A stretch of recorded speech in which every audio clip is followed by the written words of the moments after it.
جی السلام علیکم. جی وعلیکم السلام. میں آپ سے یہ سوال پوچھنا چاہتا ہوں کہ وہ کون سی شرائط ہیں جب وہ پوری ہوں تو جہاد بھی سیف کا حکم ملتا ہے؟ اور دوسرا سوال یہ ہے کہ کیا قیامت تک کبھی ضرورت پڑ سکتی ہے جہاد بھی سیف کی؟ اچھا جی ٹھیک ہے. طلال احمد صاحب بہت بہت شکریہ. اگرچہ آپ کے سوال کا ہمارے آج کے موضوع سے براہ راست تعلق نہیں ہے، لیکن مجھے لگتا ہے آپ نے تقریباً آدھا گھنٹہ ہولڈ کیا ہے.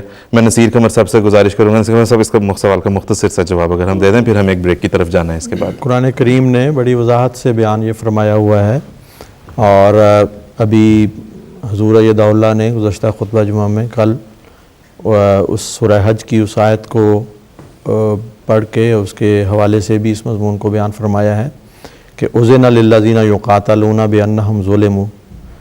اور مذہبی جہاد جو ہے وہ اس وقت ہوتا ہے جب مذہب کی بنا پر، صرف اس بنا پر کہ کسی کوئی کہتا ہے کہ میرا رب اللہ ہے، جی انہیں ان کے گھروں سے نکالا جائے، ان پر شدید ظلم کیا جائیں، اور ظلم جب انتہا کو پہنچ جائیں تو پھر اللہ تعالیٰ کی طرف سے جب اجازت ہو، جی اور یہ اجازت مذہبی آزادی کے قیام کے لیے ہے، جی اور اس میں صرف کوئی مسلمان یا غیر مسلم کی عبادت گاہ کا سوال نہیں، جی مذہبی آزادی کا سوال ہے.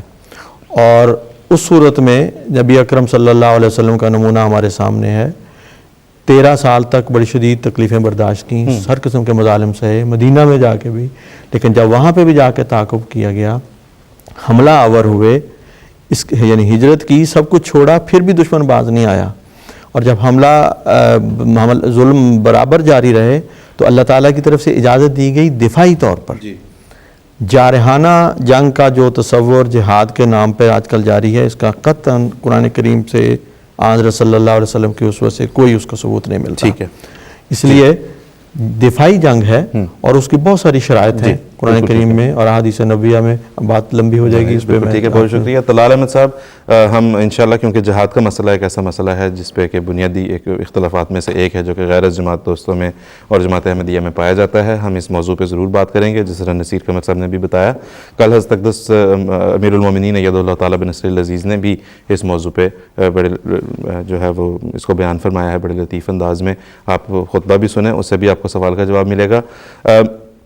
لیکن اس میں یہ ہے، یہ ضروری اس لحاظ سے آپ کا سوال، ہم ضرور اس پہ تفصیل سے بات کریں گے، کیونکہ یہ بھی ان موضوعات میں سے ایک ہے جن کو توڑ موڑ کر دنیا کے سامنے پیش کر کے جو انتہا پسند طبقہ ہے غیر جماعت علماء کا، اور جو شدت پسند اور شر پسند ہیں، وہ یہ پروپیگنڈا کرتے پھرتے ہیں کہ جی مرزا صاحب نے جو ہے وہ تحریف کر دی نعوذ باللہ اسلام کے احکامات میں، اور جہاد کو معطل قرار دے دیا اور ختم. تو ایسا نہیں ہے.